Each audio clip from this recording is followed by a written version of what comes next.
Muy, pero muy buenas noches, familia bella, familia hermosa. Bienvenidos y bienvenidas a las buenas noticias de la vida.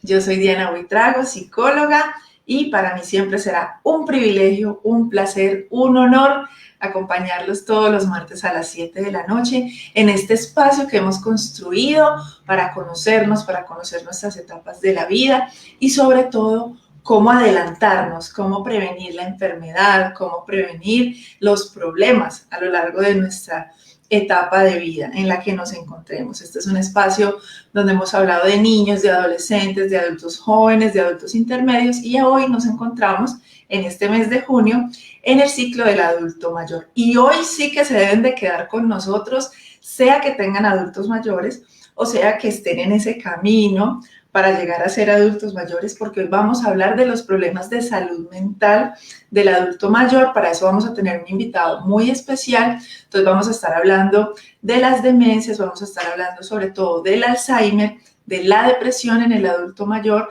Estaremos hablando un poco sobre el suicidio en el adulto mayor, cómo lo podemos prevenir, y por supuesto les vamos a dar herramientas para prevenir estas enfermedades degenerativas, pues que van sacando una factura importante en esa etapa de la vida. Así que si quieres aprender mucho sobre este ciclo vital, mucho sobre estas enfermedades, quédate con nosotros, con nuestro invitado, porque vamos a aprender muchísimo. Así que los invito a los que se vayan conectando a medida que vayan llegando, que nos vayan saludando, que nos vayan contando de dónde se conectan, que nos vayan contando si tienen adultos mayores o si son adultos mayores, y por supuesto las preguntas que vayan teniendo frente a este tema, porque pues sabemos que hay mucho que aprender. A las personitas que vayan llegando, los invito a que vayamos dándole compartir a esta transmisión para que llegue a muchas más personas y muchas más personas sean bendecidas con este tema, con este espacio, y pues que hoy nos vayamos con herramientas para saber cómo vamos a ayudar a nuestros adultos mayores ante esos problemas de salud mental, que poco a poco se van a dar cuenta que el impacto familiar va a ser fundamental. Entonces démosle aquí compartir.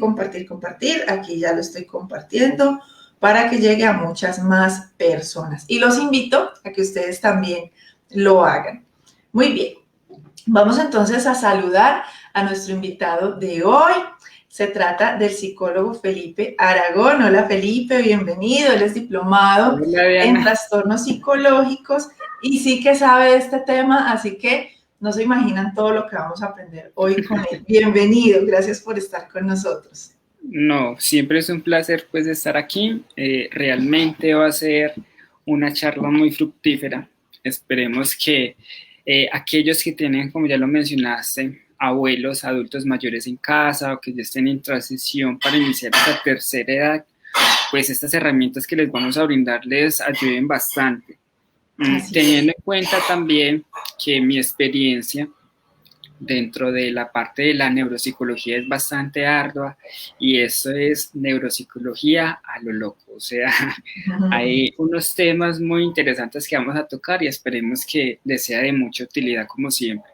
Así es, y no solo están invitados los adultos mayores, sino también si eres adulto joven, si eres adulto intermedio y quieres prepararte para vivir bien esa adultez mayor desde este componente de la salud mental. De verdad, quédate con nosotros porque hay mucho que aprender y que comprender sobre este tema.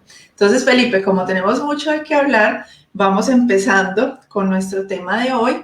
Y a medida que se vayan conectando, nos van entonces saludando, y saludamos también a los que nos van a ver en diferido en otros momentos, los que nos van a ver a través de YouTube o a través de mi Facebook a lo largo de la semana. Súper bienvenidos y gracias por dedicar este espacio a trabajar en sí mismos y a conocerse muchísimo mejor.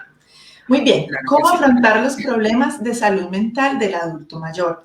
Para eso, primero debemos de diferenciar qué es el envejecimiento normal versus el envejecimiento patológico. Esto es muy importante. Van a haber unas características que son normales en nosotros, que son típicas de un envejecimiento sano, pero hay otro tipo de envejecimiento que tiene este componente patológico. ¿Esto de qué se trata, Felipe? ¿Cuál es la diferencia entre envejecimiento normal y patológico? Claro, mira, cuando uno habla de envejecimiento normal, son todas esas, por llamarlo así, características que están acompañadas por la edad. Sabemos que a nivel de que uno va envejeciendo, pues todo el organismo también va a envejecer, no solamente el cerebro, la parte cardiovascular, por ejemplo, la parte de las extremidades, cuando se empieza a sufrir, por ejemplo, también de lo que tiene que ver con la hipertensión, la diabetes. Entonces, eso es el envejecimiento normal. Un montón de características que están acompañados con la edad. A medida que uno avanza la edad, pues efectivamente se va, pues como, por decirlo así, deteriorando el organismo. Ahora, cuando uno habla de envejecimiento patológico, es porque esas características que están acompañadas de la edad suben de una manera mucho más ardua, es decir, hay enfermedades o hay como, por llamarlo así, unos signos de alarma significativos que van a alterar lo que es la parte más que todo cognitiva. Es decir, se van a alterar unos procesos psicológicos que nos permiten, por ejemplo, tener memoria, articular lenguaje, generar conocimiento o generar aprendizajes, que a esto ya le llamamos la parte patológica, que es aquello que se va realmente a alterar de manera significativa y que va a ser progresivo. Pero ese progresivo es mucho más acelerado en relación al envejecimiento normal.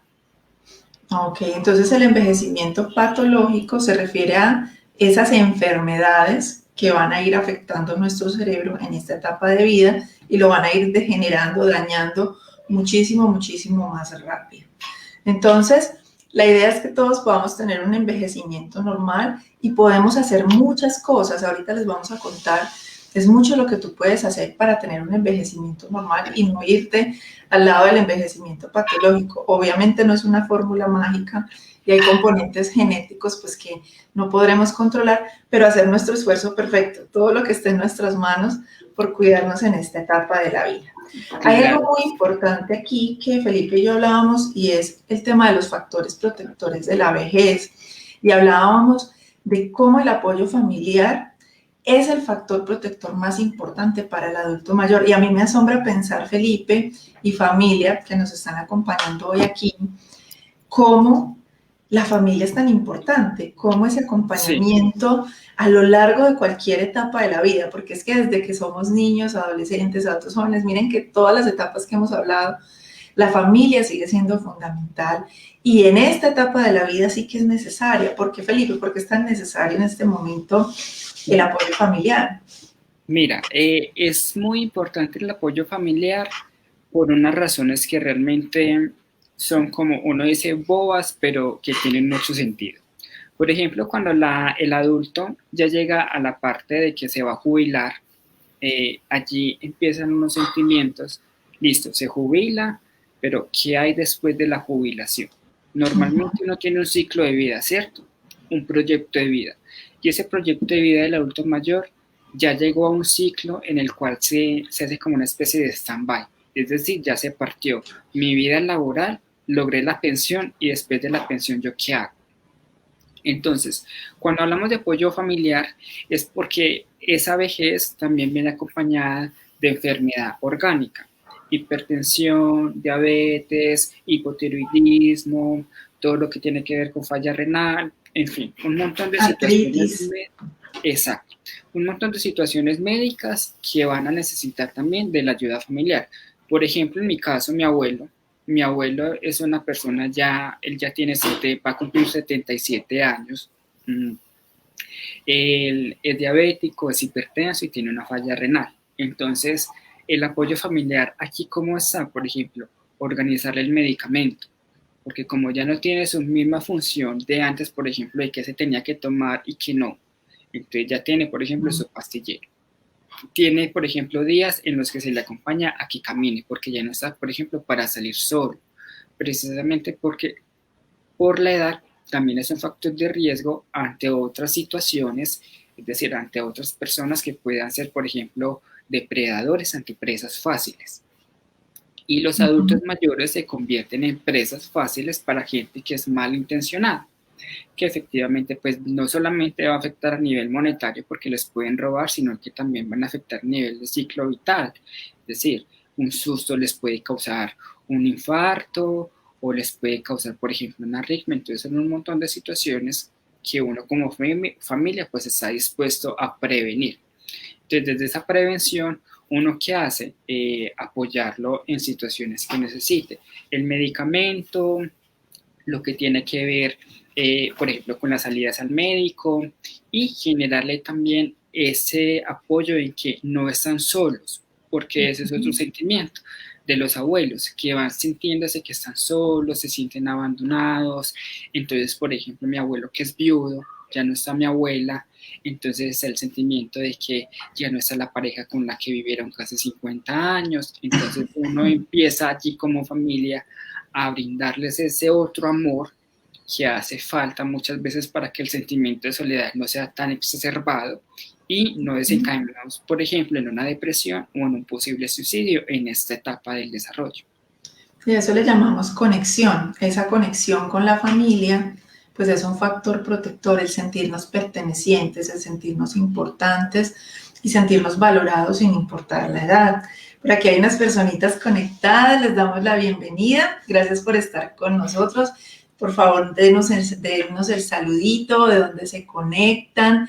¿Son adultos mayores o tienen adultos mayores en casa o se están preparando para vivir bien esta etapa de la vida? Salúdenos, cuéntenos quiénes están por aquí para darles esa bienvenida como ustedes se la merecen. Ahí pongan sus deditos en el teclado y cuéntenos un poquito quiénes están por aquí, que de verdad es una gran alegría para nosotros poder saber que ustedes están ahí, aprendiendo, formándose, regalándole a su mente algo nuevo y algo diferente. Entonces estamos hablando de todos estos factores protectores de la vejez, especialmente la familia, y hoy, para los que acaban de llegar, estamos conociendo los problemas de salud mental del adulto mayor y cómo los podemos prevenir, y si no se pueden prevenir, cómo podemos mitigarlos un poco. Por aquí ya nos están dando los saluditos.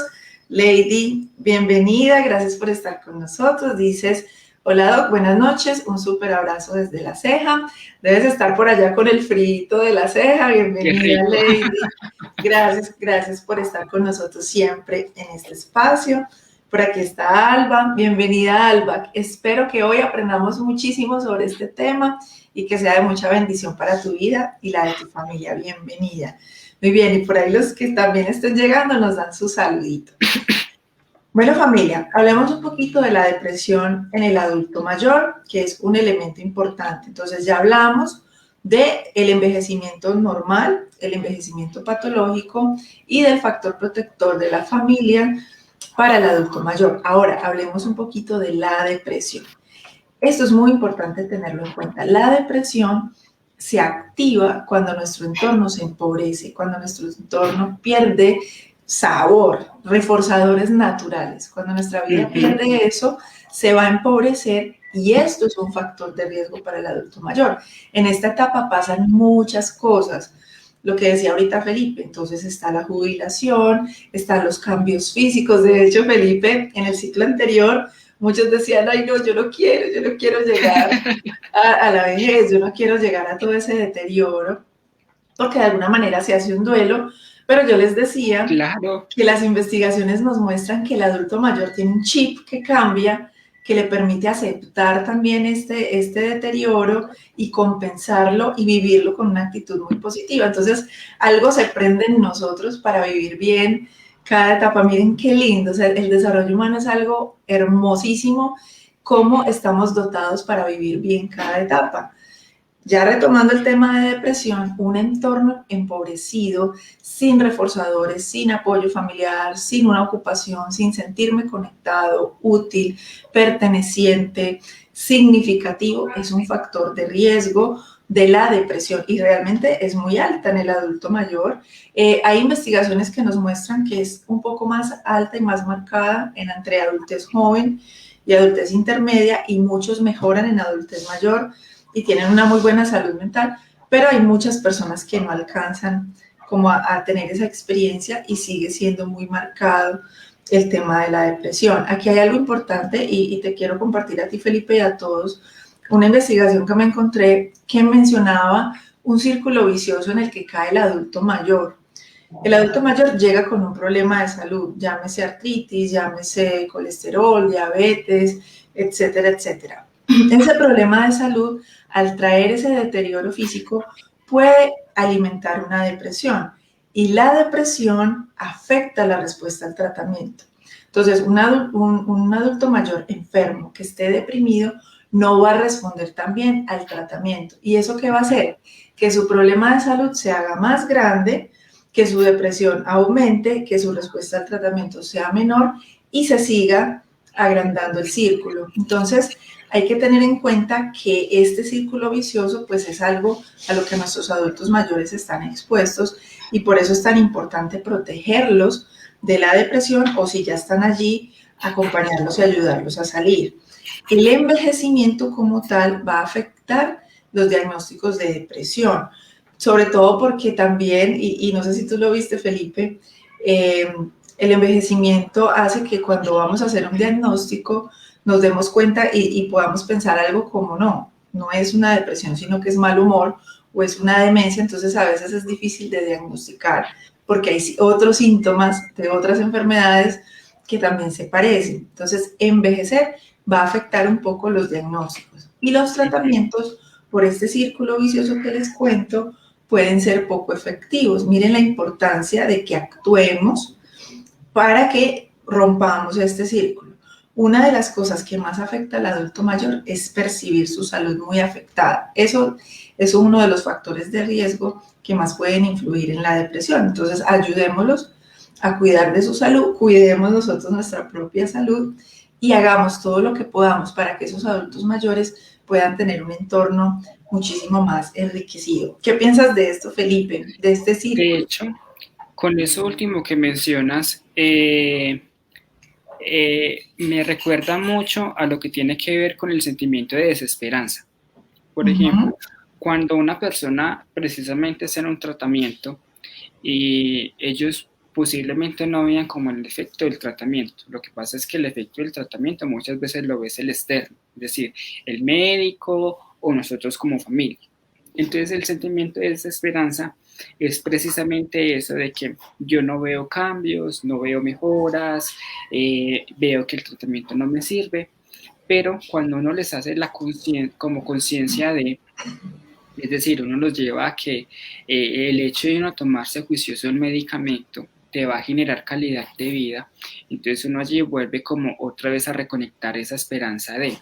Entonces uno sabe que no va a tener las mismas agilidades muchas veces, ni tampoco va a tener como esas habilidades también de que me voy a comportar como un niño de 15 años, porque no va a haber como esas, por decirlo así, estrategias para, pero sí hay calidad de vida, es decir, qué otras cosas dentro de este ciclo de la vida podemos hacer. Entonces, por ejemplo, allí, cuando tú hablabas ahorita de la depresión, y de que un entorno empobrecido es más susceptible a que muchas cosas se desencadenen, podemos entrar, por ejemplo, allí a los grupos de los jóvenes del ayer, que son esos grupos que están en los barrios, que son los adultos mayores, que por ejemplo hacen ejercicio. Ahorita que hablemos, por ejemplo, de el deterioro cognitivo, hay evidencia científica que dice que el hacer ejercicio cardiovascular genera neurogénesis. La neurogénesis es la generación del nacimiento de nuevas neuronas. Y esa neurogénesis, ¿de dónde se da? En la parte hipocampal. Y de hecho la parte del hipocampo está relacionada con la memoria.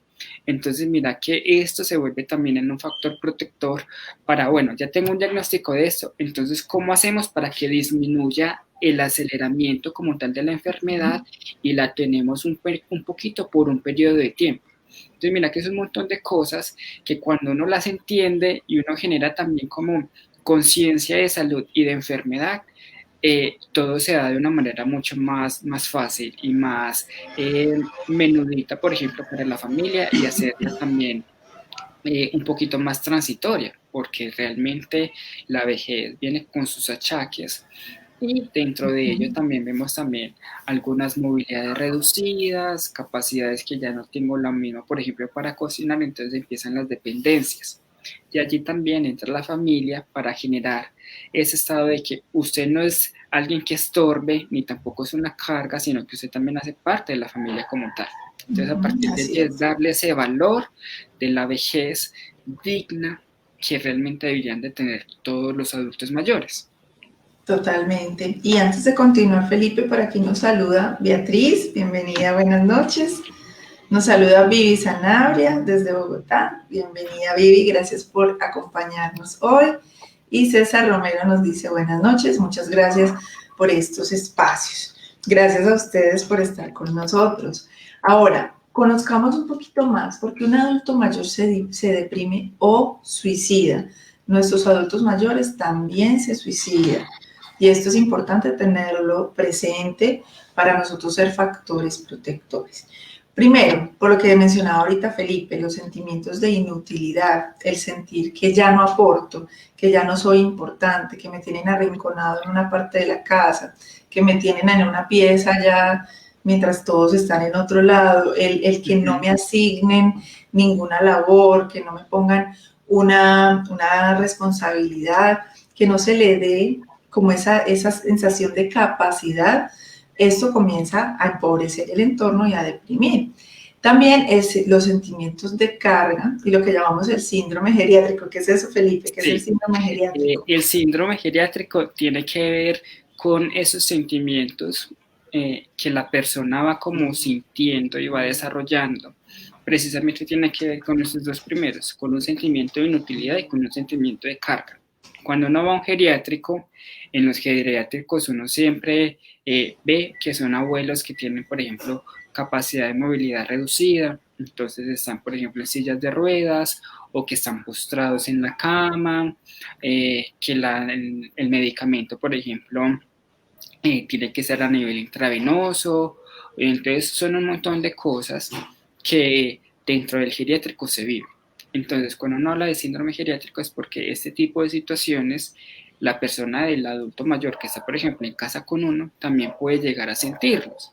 Entonces, ¿uno qué hace? Evitar que esos sentimientos y eso se le llama como unas predisposiciones al nivel que la persona tiene de pensamiento, no se desarrollen, para evitar que esto se agrande, y entre más grande, más la bola se hace grande, pues es más difícil uno atenuar. Entonces uno lo que trata es, listo, no eres una carga, eres parte de la familia, entonces vamos a buscar estrategias, herramientas para que tengas una funcionalidad en la familia. Entonces, por ejemplo, que me puedes ayudar con esto, o que, por ejemplo, si todavía tienes movilidad, puedes tender tu cama, si tienes la facilidad, por ejemplo, de tenderla. Por ejemplo, mi abuelo hace eso. Mi abuelo, a pesar de que es adulto mayor, él todavía tiene movilidad, pero lo primero que hace cuando se despierta es tender la cama. Y eso también se le debe a que como fue militar, entonces tiene como unas convicciones ya marcadas, exacto, unas rutinas ya estructuradas que lo hacen, por ejemplo, sentirse todavía que es útil. Entonces, mira que es uno como brindarle también ese espacio seguro para que se sigan sintiéndose con utilidad dentro de la casa. Muy bien, entonces tenemos sentimientos de inutilidad, sentimientos de carga. Algo que también puede influir en la depresión son las dificultades económicas, el no haber alcanzado una pensión o haber alcanzado una pensión muy bajita, o de pronto si tuvo que vender sus cosas, si heredó en vida por cualquier motivo, pues esto va a ser un factor de riesgo, sobre todo porque estamos en una etapa ya de mucha vulnerabilidad, donde vamos a requerir pues un apoyo económico importante.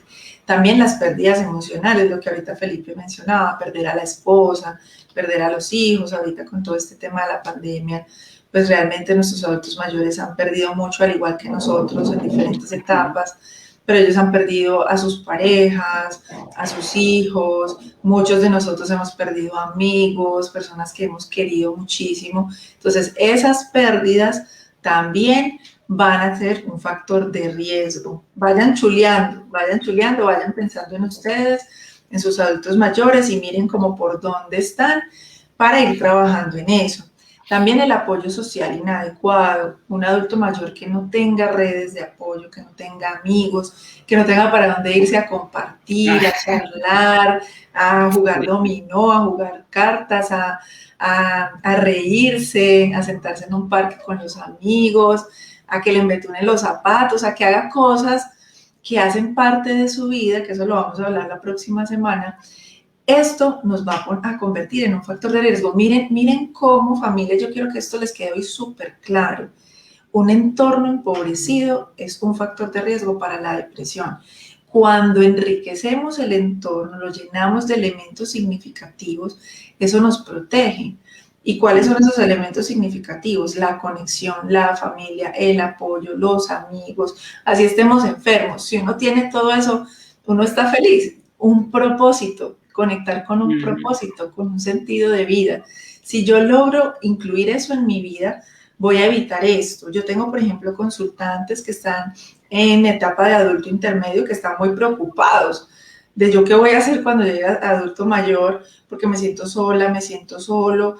Yo, pues sí, tengo el apoyo económico, pero ¿qué hago con mi vida? Yo pensé que con solamente jubilarme y tener el dinero era suficiente y ya me estoy dando cuenta que no. Entonces miren que estamos llamados a conectar con algo que vaya muchísimo más allá de simplemente tener una pensión. Necesitamos conexiones con elementos significativos a largo plazo que dirijan nuestra conducta y que nos lleven a actuar. Si logramos encontrar algo así, vamos a poder vivir mucho mejor esta etapa. Por supuesto, los problemas de salud, y mientras más problemas de salud, más riesgos de depresión. Obviamente aquí va a haber una variable que es el temperamento. Yo les contaba la semana pasada que yo tengo una tía que tiene muchas enfermedades, pero esa mujer se ríe, molesta, recocha, aunque tenga muchos elementos. Entonces también el temperamento va a influir en nuestra vida.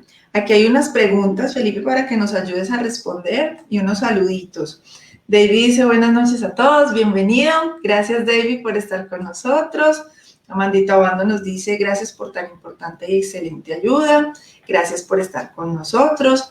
Viviana nos hace esta pregunta. ¿Cómo manejar esas pérdidas en los adultos mayores? A mi papá por COVID se le han ido muchos de sus contemporáneos. Y esa tristeza no la elabora, no sé cómo ayudar a Vivi, sí, total. Gracias por compartir, compartir. Felipe, te doy la palabra primero. Bueno, lo que pasa es que cuando uno habla de duelo, el duelo tiene unas fases, o sea, decirle que hoy se me murió alguien y que a pesar de que sea cercano o lejano, yo mañana voy a estar bien, eso no funciona así. El duelo pasa por unas etapas. La primera, efectivamente, va a ser esa etapa de negación, en el que cómo es posible que una enfermedad se lo haya llevado, cómo es posible que se haya muerto primero él que yo, por ejemplo, cuando se hacen esas comparaciones de la edad, cómo es posible que esto y que lo otro. Luego de esto uno pasa a la etapa de resignación, en la que uno realmente ya, pues sí se murió, pero bueno, todavía no lo asumo como tal. Después ya pasamos a una etapa de aceptación, en el que ya la persona pues uno acepta que sí, ya partió ese ser querido, ya es algo que es un ciclo también de la vida. Hay personas que están más predispuestas a tener unas susceptibilidades ante algunas enfermedades que otros.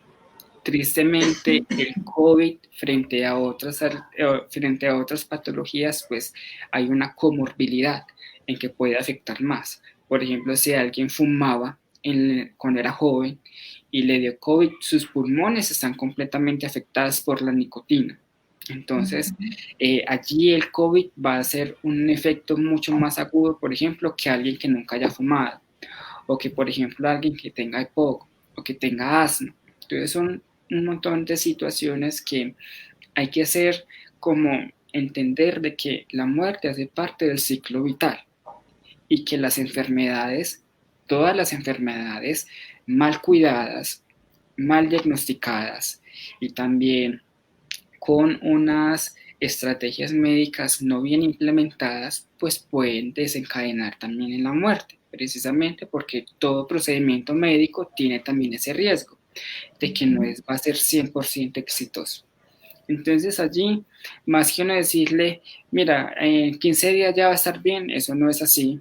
Es más que todo acompañarlo en ese duelo. O sea, brindarle como el apoyo. Yo soy el sustento, si tienes ganas de llorar, puedes llorar conmigo, te voy a brindar un lugar seguro para, por ejemplo, me expreses qué es lo que sientes, cuáles son esos miedos, esas tristezas. O sea, es uno darle ese sustento como tal, de que uno es un soporte dentro de la familia para poder que ese mismo sentimiento disminuya. De hecho, eso pasa cuando, por ejemplo, pasa un suicidio. Cuando alguien tiene una ideación suicida, ¿uno qué hace? Cuéntame qué es lo que te motiva a que ese pensamiento y esa ideación esté allí. ¿Qué es lo que, bueno, entonces me contó, hagamos confrontación. ¿Y qué pasa si? ¿Y qué pasa si no? Entonces te voy a brindar unas herramientas para, por ejemplo, disminuya ese pensamiento que a veces es rumiante y que genera desgaste. Entonces, mira, ¿qué te parece si nos enfocamos por esta otra parte? O sea, es brindar estrategias de afrontamiento para que la persona no vea que la única solución es eso, o que solamente el hecho de yo echarme a llorar y echarme a deprimirme es esta. No, hay que brindar como ese soporte para poder que la persona pues viva su sentimiento y por ende disminuya también ese sentimiento y se vea como una manera de hacer consciente la situación por la que está atravesando. Y en otras palabras sería validar, conectar, Vivi, Sí, con tu papá, conectar con su dolor, de pronto ayudarlo a hacer rituales de despedida también, cartas para sus también. amigos, dejarlo hablar de sus historias, de lo que extraña de ellos, de lo que aprendió de ellos, de lo que les admira, o sea, permítele contar todo lo que él quiera elaborar de ellos, porque eso le ayuda a sanar. Sobre todo, invítalo mucho a sacar el aprendizaje. ¿Qué Sí. te queda en tu corazón de tal amigo? ¿Qué te queda de este otro, de este otro? Ven, vamos al cementerio, llevemos una carta, ven, hagamos algo que sea un memorial, ven, hagamos unas fotos. Tú puedes permitirle elaborar precisamente la tristeza. La tristeza es una emoción que se activa cuando perdemos algo y sabemos que no va a volver y es normal, ¿sí? Las emociones vienen a nuestra vida para decirnos algo de nosotros mismos, de nuestro entorno, de nuestro contexto. Entonces es ayudarlo, no a que reprima la emoción, sino a que la sienta, a que se dé el permiso de sentirla, que se dé el permiso de conocerla y de quedarse con el aprendizaje. Hay algo muy bonito con la tristeza y dir eso a tu papá, la tristeza no es mala, es una Ajá. emoción desagradable, pero que tiene una función muy importante y es que nos enlentece para pensar, para reflexionar la vida, para fomentar cambios en nosotros y para planear esos cambios para cuando recuperemos la energía. Y otra cosa que puedes hacer con él es actívalo conductualmente. Entonces Uh-huh. vamos a llorar, vamos a escribir, pero ven, vámonos a caminar. Ven, vámonos a comer un helado si pueden. Ven, vamos allí. Ven, metámonos a este club de vida. Trata también de que él se sienta activo y que se mueva, porque una de las mejores maneras de vencer la tristeza es activarnos. Por Gracias, eso Vivi, yo, por tu pregunta. sí, qué pena yo te interrumpo, pero por ejemplo allí que hablaba sobre eso, yo vuelvo y retomo lo que son los grupos de los jóvenes del ayer.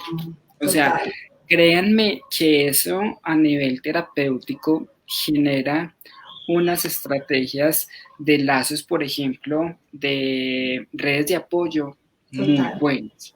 Y más que son, todos los señores están entre la misma edad, entre los 60, los 70 y a veces hasta algunas abuelas de 80 que todavía se ven muy enteras, que todavía salen, que todavía hacen sus ejercicios. Y mira que es un montón de estrategias que les va a servir a ellos en todos los aspectos, a nivel Total. mental, a nivel social y a nivel de redes de apoyo. Y eso es lo que más sirve. La red de apoyo dentro de ellos mismos también es un muy buen factor protector. Así es. Y los que no hemos llegado allá, prestemos atención a la conexión, al construir Uh-huh. esas redes de amigos, al no quedarnos solo cuidando los hijos, solo cuidando eh, un grupo reducidos de personas, los hijos, la esposa, abrámonos a tener otros amigos, otras conexiones, porque en esta etapa de la vida sí que se necesita esa parte emocional y ese apoyo. Entonces, los que todavía de pronto no hemos llegado allá, vámonos abriendo a esas redes, y los que ya estén allá, acuérdense lo que les dije, si llegan bien de salud a los 60, tienen 20 o 30 años más. Entonces, Sí. tienen tiempo de hacer muchos amigos y de renovar su vida y de hacer cosas nuevas en esta nueva etapa, porque esta es una etapa maravillosa donde se es muy funcional, donde se es muy capaz, donde no es que mi vida se acabó, no, esto apenas está empezando, y si nos cuidamos, pues vamos a poder disfrutar mucho de esa etapa de vida. Si tú estás vivo, si tú estás aquí, es porque tienes una misión y un propósito. Entonces, hay que buscarla, hay que descubrirla. Y si ya tus hijos crecieron, ya te jubilaste, bueno, es el momento para que empieces a preguntarte, bueno, ¿qué será lo que me falta? ¿Cuál es mi propósito? ¿Cuál es mi misión? Y empieza a explorarlo, porque si estás aquí, créeme que es porque tienes una misión muy grande, una misión muy especial, y pues estos años que te está dando la vida es para que los vivas y los experimentes. Por aquí David nos dice, ¿qué actividades puedo poner a hacer a mis padres para que tengan la mente ocupada, que estén más activos? ¿Qué le recomendarías a David, Felipe? Bueno, depende de la edad de los papás. Si los papás están en este ciclo vital, una de las mejores cosas, por ejemplo, tiene que ser primero, salir a caminar. Como ya mencionamos la neurogénesis, hay que cuidar la memoria. Créanme que el cerebro del adulto mayor es muy susceptible a cambios. Y no solamente a cambios a nivel morfológico, sino a nivel neuroquímico. Entonces, uno que tiene que generar salud. Entonces, por ejemplo, listo, que vayan a caminar 10, 15 minutos y progresivamente le van aumentando al tiempo de caminada. Allí, por ejemplo, no solamente vas a estirar las piernas, el cuerpo, sino que también, por ejemplo, mejoras lo que tiene que ver con la respiración, porque uno para caminar tiene que respirar bien, porque si no se alcanza, si no le da vaso, entonces un montón de cosas que van a estar en juego. Otra de las actividades que también es súper recomendable tiene que ver con la lectura. El leer genera también estimulación cognitiva y por ende el procesamiento de información que a la larga genera aprendizaje va a estar pues como intacto, no va a perderse pues esa función. Lo que tiene que ver por ejemplo con juegos de hacer un dominó, jugar ajedrez, hacer crucigramas también estimula mucho el cerebro, hacer los sudokus, aprovechar lo que trae el periódico. O sea, el periódico trae un montón de juegos mentales que pueden aprovechar para estimular completamente el cerebro. Y otra cosa es, por ejemplo, que esto aplica para cualquier etapa, hacer algo que a ellos les llame la atención. Por ejemplo, si todavía están en la capacidad de aprender un idioma, lo pueden hacer, nunca es tarde. Si están en la capacidad para aprender a coser, se pueden meter en clases de costura. Si están en la capacidad de pintura o de hacer postres, o sea, hay un montón de cosas que los adultos mayores se limitan por la edad, pero no, o sea, dentro de todos los programas que ofrecen, por ejemplo, algunas instituciones como Confama o como Confenalco, también tienen un grupo para adultos mayores. Uno va y se mete, por ejemplo, hay yoga para adultos mayores. Y no son esas posturas raras, sino que es un estiramiento del cuerpo que les ayuda, por ejemplo, a generar mejor circulación. Entonces son un montón de herramientas que muchas veces también la gente no busca, pero que pueden hacer. O allí, por ejemplo, en la casa, él dice que el papá tiene 90 años. Y la mamá 85. Listo, se la pasan sentadas. Bueno, allí está el factor edad. La movilidad reducida está ya bastante comprometida, por llamarlo así, pero por ejemplo, tú mismo le puedes estirar las articulaciones. Cuando uno hace estiramiento de articulación, uno evita lo que se llama atrofia muscular, precisamente para que cuando camine la caminada les sea un poquito más placentera. Entonces hay estiraciones, por ejemplo, del miembro inferior, de manera delicada, pues tampoco uno cogerlos así como si fuesen un resorte, no, hay que hacerlo de manera delicada, que se sientan pues como también cómodos. Por ejemplo, allí puedes estimular con juegos de cartas o juegos de dominó, los sudokus, sopas de letras, por ejemplo, que generen el libro de caligrafía. Es súper bueno por dos razones. La primera, la pinza es uno de los factores que también se olvida al coger el lápiz. Entonces, estimulemos pinza. Y segundo, evitemos que haya una frase constructivista, que es la pérdida de. Entonces, estimulemos que, por ejemplo, puedan seguir un ejemplo. Entonces, hacer las bolitas. Esto también le va a permitir a ellos pues tener como estimulación. Primero, visual. Segundo, motora. Entonces allí estamos generando una estimulación cognitiva completa. Entonces mira que son cosas muy sencillas, pero que es simplemente buscar las herramientas para poderlo hacer. Perfecto. Gracias, Felipe. Esperamos, David, que esto te sirva y ya después lo vamos a hablar en próximos programas, así que te esperamos. Hay un elemento fundamental, ya científicamente súper comprobado, que ayuda mucho a nuestros adultos mayores y es la espiritualidad. Entonces, que eso lo vamos a hablar después, que es muy importante. Por aquí Lady dice, uy no, y yo que molesto a mi mamá porque se mantiene con las amigas y nos olvida, y mira lo valioso de esas conexiones. Así es, Lady. Déjala, que recoche, que salga, que brinque, que pase, que vaya para todos lados, porque todo eso va a proteger su cerebro, va a proteger su salud, va a proteger su desarrollo y pues por supuesto que también esté con ustedes, pero que esas redes que ella ya tiene se sigan alimentando a lo largo de su vida. Y Vivi dice, las amigas siempre serán una buena ayuda total, amigos, amigas, hay que trabajar en eso. Y como les digo, los que apenas estamos caminando hacia esa etapa, trabajemos mucho en eso, en construir esas redes de apoyo con las que vamos a compartir en esa etapa tan bonita de la vida. Muy bien, ay Dios mío, este tiempo va volando. Gracias a Vivi, Lady, David por sus preguntas y por enriquecernos con ellas, porque miren, así es como crecemos, así es como aprendemos. Así que compartan todo lo que quieran, que este espacio es de ustedes.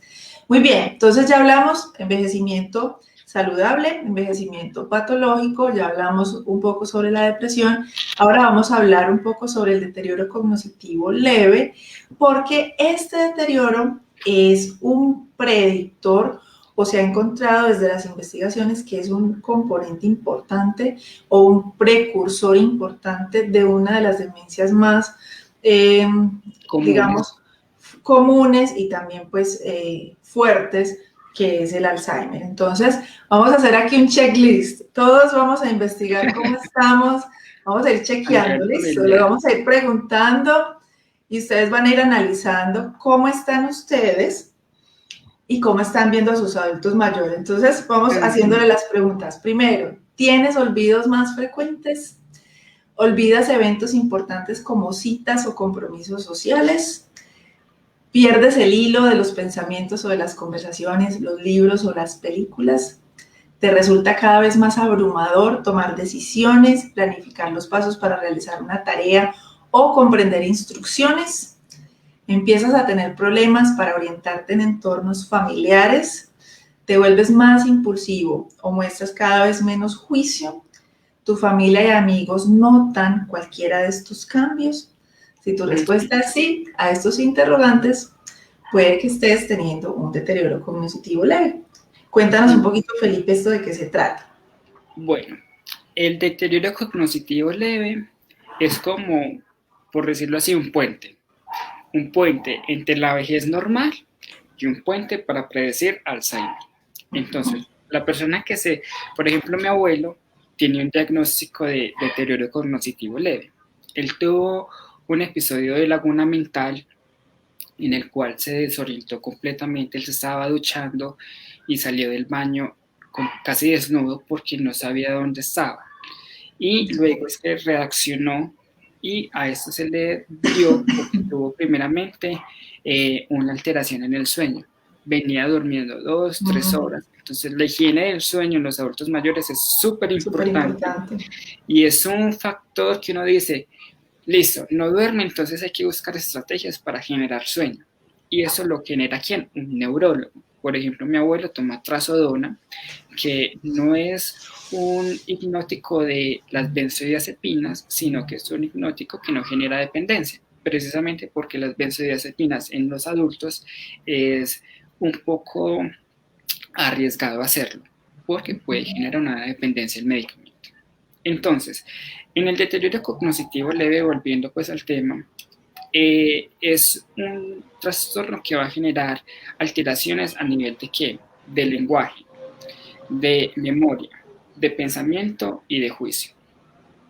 Puede que estén los 4 alterados, y si los 4 están alterados, ya estamos hablando de un inicio de demencia temprana, tipo Alzheimer, o puede que uno de los 4 estén alterados. Entonces, uno allí, cuando va a hablar de deterioro cognitivo leve, es porque se alteran todos los procesamientos mentales, especialmente los superiores, y porque ya no hay una capacidad de, por ejemplo, generar aprendizaje. Entonces, si no hay aprendizaje, es muy complicado uno estimular completamente la corteza o todo lo que tiene que ver a nivel pues, cerebral, ¿cierto? Que uno como más o menos puede identificar, por ejemplo, que son 50-50. Cuando el deterioro cognitivo leve está ya tirando a un deterioro cognitivo mayor, allí podemos hablar de inicios de demencia, porque precisamente los olvidos se vuelven más constantes, por ejemplo, la articulación de la palabra se limita un poco, y todo lo que tiene que ver a nivel de juicio, que es lo que uno, por ejemplo, en terapia llama prospección y, bueno, lo que tiene que ver hacia el llamado ver a un futuro, que es ese juicio de que uno hace de sí mismo sobre las vivencias, se empieza a alterar. Entonces, por ejemplo, que se olvida dónde deja las gafas, o que metió las gafas en la nevera, o que, por ejemplo, fue a sacar algo y sacó otra cosa, o que iba a ir al baño, pero se me olvidó para qué iba al baño. Entonces, son cosas que uno tiene que estar pues bastante pendiente, ¿cierto? Ahora bien, el deterioro cognitivo leve también es susceptible a que mejore.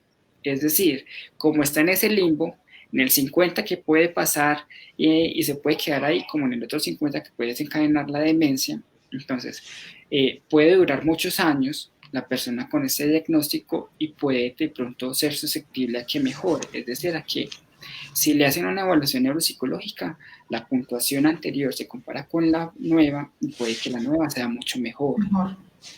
Entonces, ¿uno cómo hace que eso sea susceptible al cambio? Estimulando factores para que efectivamente no se desencadenen más. Por ejemplo, mi abuelo está con tratamiento, él tiene su seguimiento neurológico, él en ese momento está completamente lúcido, él no ha vuelto a tener pérdidas de memoria, él se acuerda dónde vive, se acuerda de los números de teléfono, se acuerda de la dirección. Por ejemplo, si tú le preguntas, ¿sabes cómo llegamos a este punto? Él se acuerda qué bus hay que coger, dónde nos bajamos, por dónde caminamos, qué piso es. Entonces son un montón de situaciones que dicen, listo, no hay algo significativo que nos diga inicio de demencia.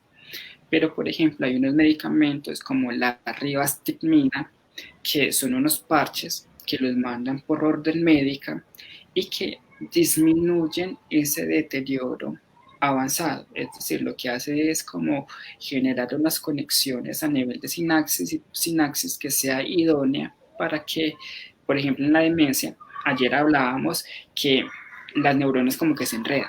Entonces lo que hace es generar una buena presinapsis, es decir, un buen equilibrio neuroquímico para que no se desarrollen pues cosas más complicadas.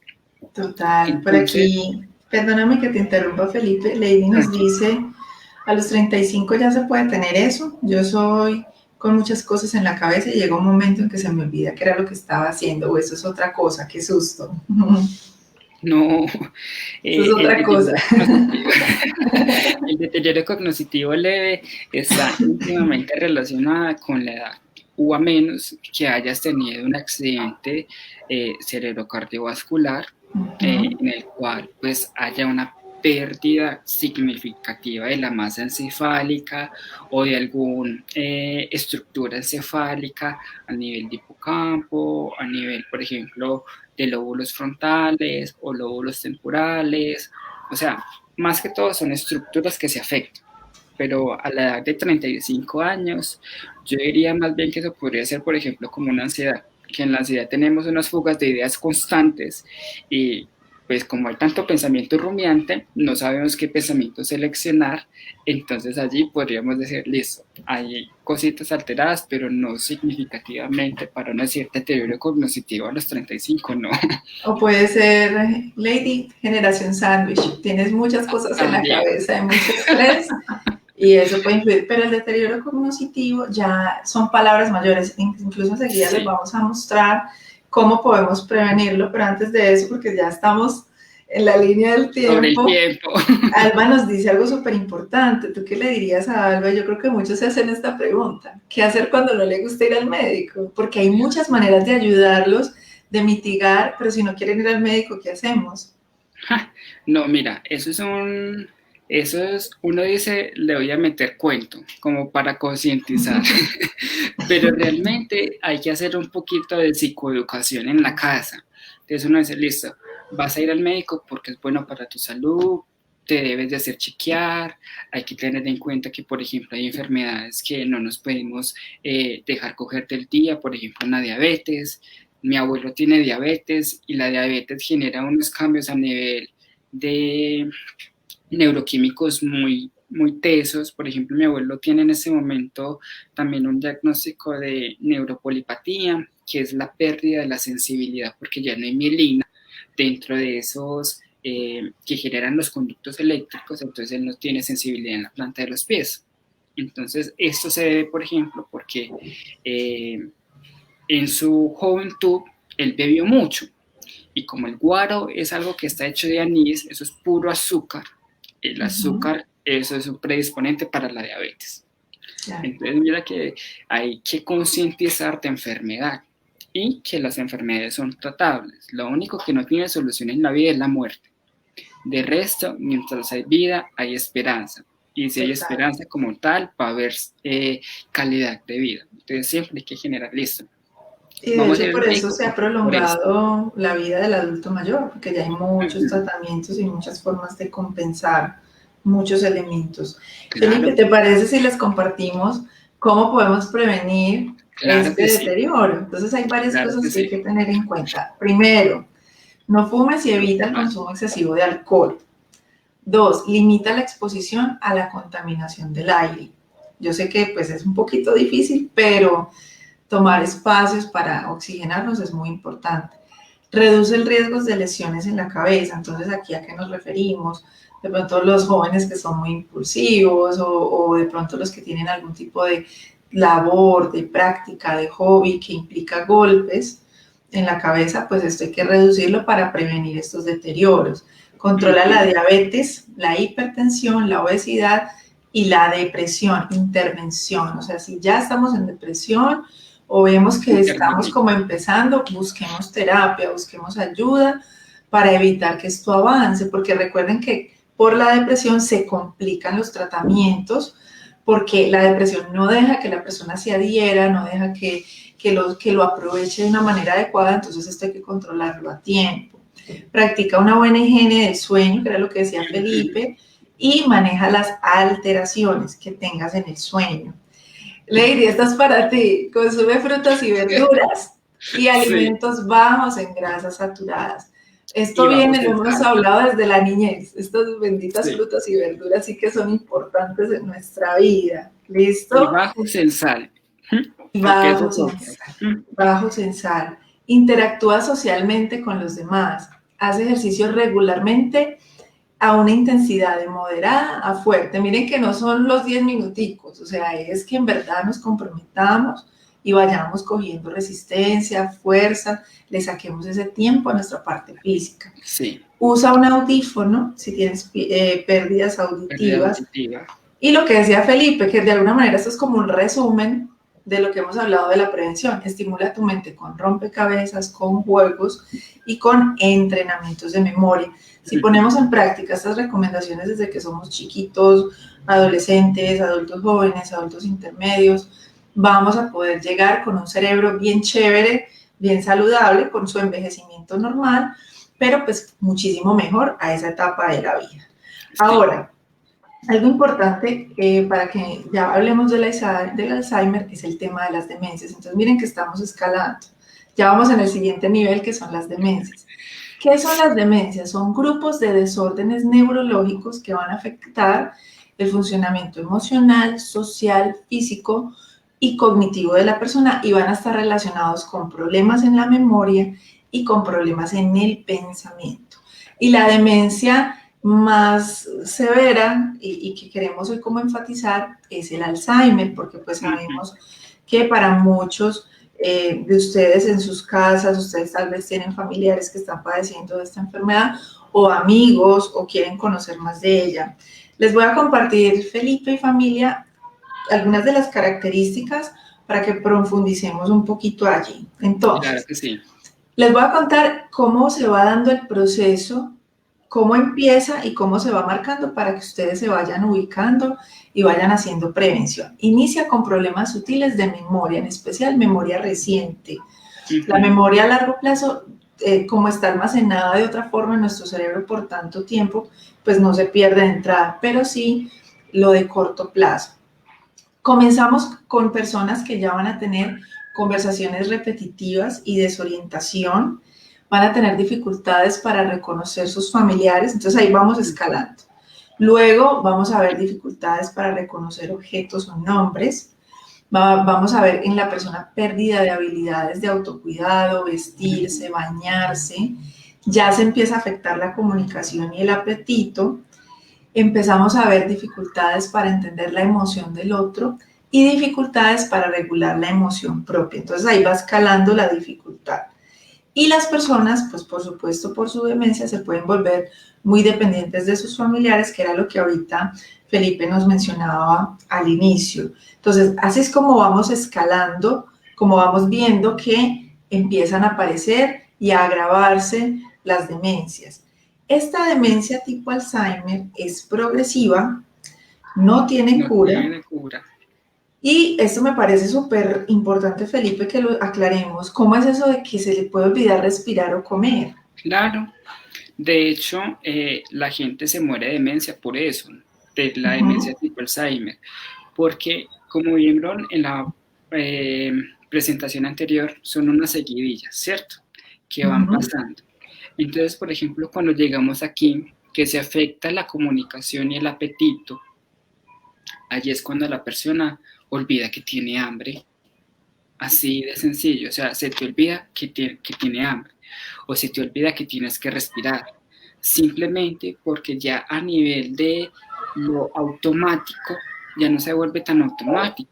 O sea, ya los procesos que uno automatizó se tienen que volver conscientes, es decir, uno tiene que recordarle a la persona, hay que comer, respire normal, por eso más de uno resulta con oxígeno, por ejemplo, a nivel hospitalizado, precisamente por ello. Entonces, es muy triste porque cuando ya la demencia está pero muy avanzada, la persona simplemente dejó de respirar y se murió. O sea, suena muy trillado y muy de película, pero así pasa. Realmente sucede. Las personas se le olvidan los procesos automáticos y la demencia. Y que son vitales. Exacto, son procesos automáticos que son vitales, que uno dice, no, pero es que uno como se le olvida respirar o comer, pero es que como ya no hay información guardada, ya no hay capacidad de aprendizaje, ya no hay capacidad, por ejemplo, en la memoria de trabajo como tal, entonces son cosas que lo automático, pues efectivamente ya se borra de la mente, entonces efectivamente puede desencadenar en eso, y que la persona puede dejar de comer porque simplemente no sintió hambre, o porque se le olvidó que tenía hambre, se le olvidó comunicar. Incluso, Felipe, yo les quiero mostrar el cerebro con Alzheimer. Miren esto. Miren un cerebro normal, un cerebro sano, versus un cerebro con Alzheimer. ¿Tú qué describirías aquí, Felipe, en lenguaje sencillo que podamos Mira, entender? ¿Qué ves hagamos aquí? de cuenta que esto es un chicleado. Cuando uno mastica chicle y uno lo hace bolita, tú puedes sacar el chicle y queda como un cerebro. Entonces digamos que esa bolita que tú hiciste con un chicle es un cerebro sano. Ahora, cuando uno dice que hay un cerebro alterado, es porque lo que llega a saber que está como oscuro son fisuras y surcos. Eso se va a volver más grande. Entonces, a medida que se vuelve más grande, exacto, eso que acabas de señalar, la masa encefálica, es decir, lo que ya está de color piel, se va volviendo más pequeñito. Y como en eso que está de color piel es donde están todos los procesos, la memoria, están las áreas donde se evoca la memoria, donde se procesa la memoria. Entonces, a partir de allí es donde dice, listo, hay una alteración a nivel morfológico. Y allí uno cómo lo hace. Por ejemplo, hay el neurólogo que manda a hacer un TAC o una resonancia magnética o una emisión de positrones y es para uno mirar qué áreas del cerebro se están empezando a apagar, porque es que se apagan, o sea, dejan de tener actividad neuronal. Eso es lo más triste que uno puede ver en el Alzheimer, la pérdida de la actividad neuronal. Entonces, a partir de allí, uno identifica que cuando uno envejece, el cerebro también se va a poner así, se va a ir como comprimiendo. Pero cuando hay una demencia de tipo Alzheimer, la comprensión es como el triple de lo normal. Entonces, por eso decimos que hay alteraciones muy significativas a nivel de estructura que van a desencadenar como tal en que es algo progresivo y que esa progresión muchas veces, mira, pasa algo muy curioso, puede demorar años como puede demorar un año. Una persona puede desencadenar una demencia así, en un 2x3. ¿Cómo puede desencadenarlo de manera paulatina, por tiempos? Lo que pasa es que allí empieza a jugar la genética, que el Alzheimer es de características genéticas, de predisposiciones ambientales y también de un gen específico que uno lo puede mandar a hacer al laboratorio. Uno dice, quiero mandarme a hacer una prueba, por ejemplo, si tengo susceptibilidad de Alzheimer. Entonces hay que mirar la historia familiar, si por ejemplo hubo familia con demencias o pérdidas de memoria significativas. Entonces allí uno empieza a jugar, ¿cierto? Pero realmente, así tal cual como está, así se ven en las imágenes.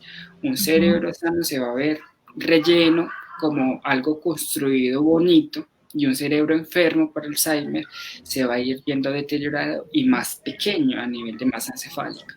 Y ya hemos visto qué podemos hacer para cuidar nuestro cerebro y lo estamos viendo Exacto. desde hace muchas semanas. Entonces, miren qué rico poder llegar con nuestro cerebro sano y es mucho lo que podemos hacer para prevenir y para proteger esta estructura que es fundamental para nuestra vida. Por aquí Lady dice, Doc, qué espacios tan maravillosos. Realmente cada espacio, realmente de cada espacio aprendo muchísimo para mí, para mi familia. Y por aquí nos dice Lady, la mamá de un amigo le pasó fue que comía muchas veces al día, decía que no le habían dado de comer y empezó con obesidad y muchos problemas de salud. Tuvo una caída y se deterioró mucho hasta que falleció. Y realmente para los cuidadores fue muy desgastante porque fueron 9 años y la enfermedad progresó mucho. Sí, tienes razón, Eso Lady. Hay pasa. personas que se les olvida comer, pero a otras se les olvida que comieron. Entonces pueden comer Ajá. 3, 4 veces en una sentada. Entonces multipliquemos eso por 3 comidas del día, son 12 comidas y pues obviamente el resultado va a ser significativo. Por eso lo que les decíamos ahorita, la red familiar para estar Es acompañando, importante. recordando, protegiendo de todo esto es súper importante, pero también pasa. Bueno, familia linda, entonces hoy quisimos contarles un poco sobre estas enfermedades, sobre estas demencias. Felipe es un apasionado por la neuropsicología y por todo lo que sea Sí. cerebro. Tú tienes un Instagram que se llama Neurocápsula, Sí. ¿cierto? Sí, tengo el Instagram. Lo que pasa es que no he hecho la labor de publicar debido a que, o sea, sacar información de calidad es muy complicado. Eh, No. y en neuropsicología pasa algo muy curioso, que la información, lo que tú lees hoy no es lo mismo que lees mañana. O sea, constantemente en las neurociencias está pasando y pasando y pasando. Pero si ya ahorita que inicie el posgrado, Dios mediante a mediados de julio, que ya inicia el posgrado, empiezo ya ahí sí a meterle la ficha Publicando. completamente. Bueno, para que estén pendientes y sigan a Felipe por Instagram en Neurocápsula, que Sí. este es un tema que a él lo apasiona muchísimo y realmente tiene mucho, mucho, mucho que enseñarnos frente a nuestro cerebro y me alegra mucho que nos hayas acompañado hoy. Quiero darles las gracias a todos por su tiempo, por quedarse con nosotros en esta transmisión. Gracias de verdad, de corazón, por sacar este espacio. Gracias a Lady, a Alba, a Beatriz, a Vivi, a César, a Amandita, a David. Gracias también a, ¿quién me falta por aquí? Por saludar, a Nelly. Ay, Nelly, no sabía que estabas por aquí, bienvenida, por aquí está Nelly. Gracias también, a ver quién me falta que esté por aquí, ya no me falta ninguno, ya los saludé a todos. Gracias por sus aportes, por contarnos de sus experiencias. Miren que no estamos solos y que podemos hacer muchas cosas para prepararnos en esta etapa de vida y cómo podemos ir ayudando a nuestros familiares. La ciencia ha avanzado mucho, es tiempo de buscar, de investigar, de conocer, de crear estos espacios precisamente de buenas noticias, no todo tiene que ser malas noticias, buenas noticias de la vida. Ahorita que mencionas, que apenas te interrumpo, que la ciencia ha avanzado mucho. Ahorita en Estados Unidos salió un medicamento nuevo contra el Alzheimer. Lastimosamente, la FDA, pues que es como la entidad reguladora de todo lo que tiene que ver a nivel médico, de medicamentos, lo aprobó. Sin embargo, la comunidad científica como que no está muy de acuerdo con el estudio que se hizo, porque el medicamento no generó como una viabilidad que a largo plazo se genera como en efectividad, o sea, qué tan eficaz es y qué tan viable es en la enfermedad como tal. Sin embargo, otros estudios apuntaron a que si hay como un mejoramiento, pero a corto y mediano plazo, no se genera algo como a largo plazo, que es lo que realmente buscan junto con el Alzheimer. Lo que pasa y que de hecho los científicos todavía tienen mucho que estudiar de esta enfermedad. O sea, realmente hay mucho, ahorita se están ayudando con este puente, que es el deterioro cognitivo leve, pero el Alzheimer, según las investigaciones, se diagnostica bien después de muertos con una autopsia. Entonces, pero podemos hacer mucho para prevenir. Felipe, antes de cerrar, antes de cerrar, voy a hacerle la invitación de la próxima semana para que ya tú nos des tu despedida y tu conclusión final. Familia linda, la próxima semana vamos a tocar un tema súper importante, lo que debes saber para vivir al máximo la adultez mayor, esta nueva etapa de la vida. Vamos a estar hablando de la crisis vital de esta etapa. Acuérdense que cada etapa tiene una crisis vital. En este encuentro vamos a estar hablando de la crisis de integridad versus desesperanza. Entonces vamos a mirar cómo podemos vivir al máximo esta etapa, qué es lo que emocionalmente debemos lograr en esta etapa para vivirla al máximo, para disfrutarla al máximo, para sentirnos plenos y para que cuando estemos revisando toda esa vida que hemos vivido, podamos decir, hice lo que quise, logré lo que quise lograr. Entonces, en ese encuentro vamos a estar hablando de todo el desarrollo emocional del adulto mayor. Ya hoy hablamos de la parte estructural, de la parte mental, hablándolo desde la prevención de la enfermedad, pero vamos a hablar la próxima semana de la parte emocional. No se pueden perder ese encuentro, sobre todo porque vamos a conocer la crisis vital de esta etapa, para que les ayudemos a nuestros adultos mayores a resolverlas y para que nosotros nos preparemos cuando lleguemos allá. Felipe, te doy muchísimas gracias por tu tiempo, por habernos acompañado en este encuentro y por supuesto te invito a que le des una conclusión a nuestros invitados, a nuestros participantes y ustedes váyanse despidiendo también. Pueden ir poniendo un mensajito, por aquí Caro también nos da un saludo, bienvenida Caro y pues nos vemos la próxima semana. Regálanos tu conclusión, Felipe. No. Te iba a hacer primero una apreciación, que lo que pasa es que con el Alzheimer es que a ti te puede dar Alzheimer y a mí también, pero el ciclo de la enfermedad es diferente. Por eso no hay un medicamento como tal que uno diga, listo, va a funcionar en todo el mundo. Y ya menos de conclusión, también les voy a regalar a aquellos que estaban preguntando, por ejemplo, para estrategias. Yo tengo un libro que es de estimulación cognitiva para adultos mayores. Entonces les voy a compartir con Diana. Ya cada uno puede escribirá por privado para hacérselo llegar. Y siempre, PIP, o sea, promoción y prevención. Si realmente se llevan todo lo que hablamos hoy, créanme que la calidad de vida que uno le puede ofrecer a los abuelos es muy significativa. Y con ello también está el hecho de que uno puede mejorar también para uno mismo. O sea, entre más rápido atenuemos una enfermedad, más posibilidad va a haber de que no se desarrolle a largo plazo. Entonces, a partir de allí es como ese conciencia de que ustedes también, a pesar de que somos jóvenes y demás, hagamos cosas en pro de nuestra salud. Total, gracias a ti, Felipe, por estas recomendaciones. Yo lo que les insisto, cuidémonos, disfrutemos cada etapa y es mucho lo que podemos hacer para prevenir, para cuidarnos, prevenir la enfermedad. Por aquí se despide Caro, gracias, son geniales. Yolanda nos dice gracias por este programa tan interesante. Muchas enseñanzas de gran utilidad, Dios los bendiga. Lady, un abrazo, mil gracias Felipe por tus conocimientos. David nos dice gracias a los dos por sus excelentes aportes. Y Lady y a ti, Doc, mil y mil gracias. Así Diana, yo lo quiero para mis papás y mis suegros. Muy bien, entonces les mandamos un abrazo, los esperamos la próxima semana a las 7 de la noche para que empecemos a conocer todo lo que debemos de saber desde lo emocional para vivir al máximo la adultez mayor. Feliz y bendecida noche para todos. Chao. Chao, chao.